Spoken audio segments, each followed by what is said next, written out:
Good evening, everyone. This is GeniAus, also known as Jill, reporting in for the second time today from Salt Lake City.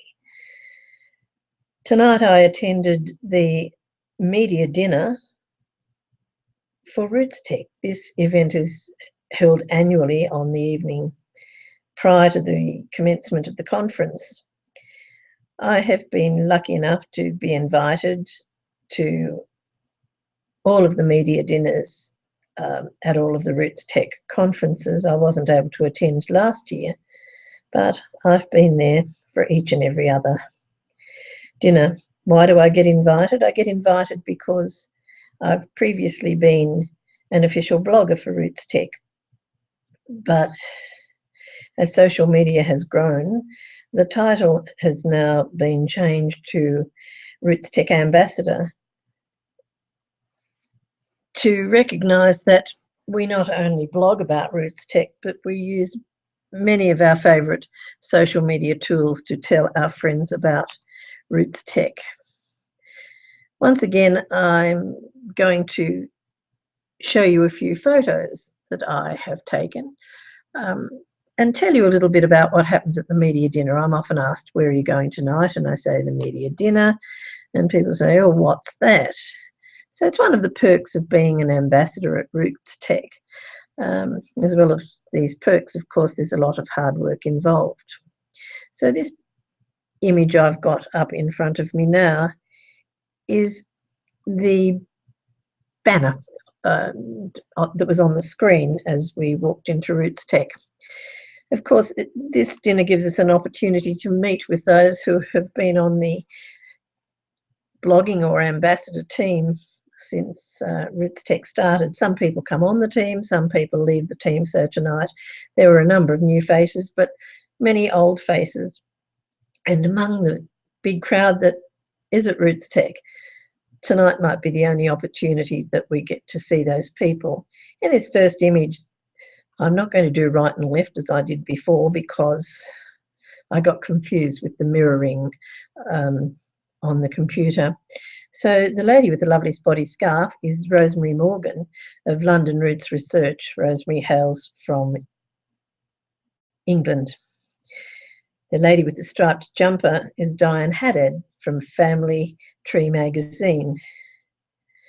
And the lady with the fair hair is, I can't remember actually what her name was. I don't know that I've met her before.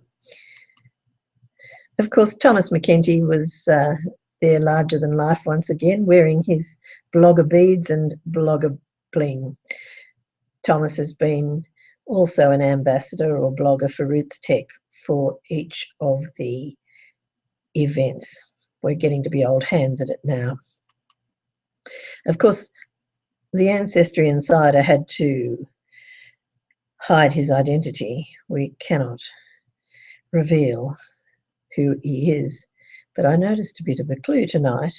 He's wearing a Family Search shirt, so perhaps he really works inside the organisation. Paul Nauta, public relations person at Rootstech, who looks after us every year, hovers around the media hub, makes sure that we have everything we need, was MC for the evening. Our tables were overflowing. It was quite a feast. We had a lovely salad, some yummy bread rolls, a nice main course, or what the Americans call entree, with apple juice and iced water to wash it down. You can see that the dessert was rather rich and yummy. Other friends that I made acquaintance with once again were in the tan shirt. George Morgan. George is one of the two genealogy guys who produces a podcast. Sue Maxwell in the middle is a Utah local who writes the Granite Genealogy blog. And on the, no, I won't say on the right, in the blue shirt is Mr. Mert, Dear Myrtle's right-hand man. And there is the girl herself, Dear Myrtle, in her blue shirt, having a genia hug with Lisa Louise Cook. Myrt and Lisa Louise have also been official bloggers for each of the Rootstech conferences. There's my mate Rosemary from London again, speaking with Drew Smith, the other half of the genealogy guys team. Sonia Meza, my mate from Spain, and I have a little bit of trouble communicating. Sonia's English is much better than my total lack of Spanish, but we get by with hugs and gestures, smiles and giggles. It's lovely to see Sonia again. Once we'd polished off our salad, we got a lovely main course, and I was pleased to see some nice fresh vegetables on the plate. Sometimes when you're travelling, you miss out on veggies. Shipley Munson, who I sat with at the very first Rootstech media dinner, was wearing his Family Search hat tonight, but Shipley is also tenor number 13 in the Mormon Tabernacle Choir. And when the very first time I met him, he regaled us with some wonderful stories about his experiences in the choir.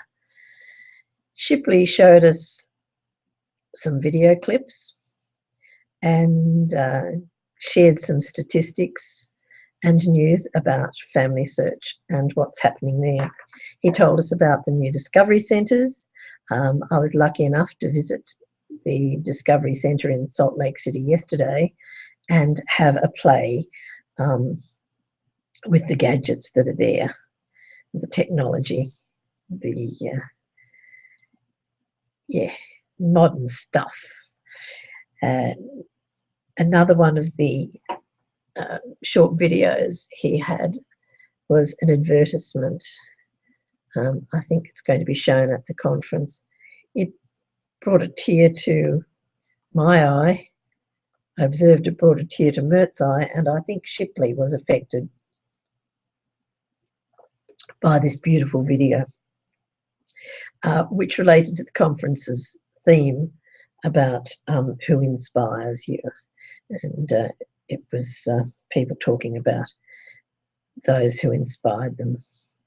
Another video clip we saw was an advertisement for one of the sponsors. It was also very well done. And the other video clip was a song that was written by David, I can't say it, Archuleta, who is to be one of the entertainers at the Rootstech conference closing. David wrote this beautiful song. It's in Spanish, but we had subtitles, and we were able to see the video clip of that. We were asked by Shipley to make sure that we used these hashtags when talking on social media about the conference and its various activities, so that all the social media posts could be aggregated via those hashtags. Shipley shared some statistics with us. One amazing statistic showed the growth of the conference. In 2012, there were 3,000 people who attended. That has grown since then, so that this year there are at least 20,000 registered attendees whom they expect to turn up in the Salt Palace Convention Centre. Heavens above, it might be quite a crowd. That's the end of my slides, so I'll just share my screen back.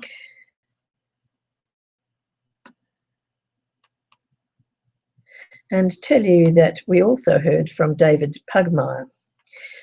David Pugmire exhorted us all to attend the Innovator Challenge, in which, well, a large number of, I think 51 people, have submitted apps, little bits of software that they'd like to see developed further for this competition. There were 4 finalists announced tonight, and the big showdown playoff will be on Friday at 10:30, when there will be 2 main prizes awarded. There will be a $5,000 prize for the People's Choice, so the people who attend that session at the conference will have the opportunity to vote for the app that they think is the most useful. There will also be a panel of judges, and the prize is for that award is in the vicinity of $10,000. Now, of course, I have a bit of an issue in promoting this because my presentation at the conference, Lost Cousins Down Under, is on at the same time as the Innovator Challenge. But I'm sure there'll be a few people in Salt Lake City who might want to know a little bit about Australian research and be looking to see if they've got any lost cousins down under and how they go, or if they don't know that they have, how they go about finding if they have. Anyway, that's what happened tonight. It was lovely catching up with the friends whose photos I've showed you, and many others at the dinner. That went on for about 2 hours. Then we were released to come back to our hotels, and of course I sat downstairs in the lounge chatting with other genealogists for a couple of hours after I got back. It's one of the great things about the conference is the opportunity it gives you to network with and speak with other genealogists. I must go to bed because I've got a breakfast tomorrow morning at 7 a.m. These Americans certainly like to get started early. So that's all for now. See you in my next Geneavlog.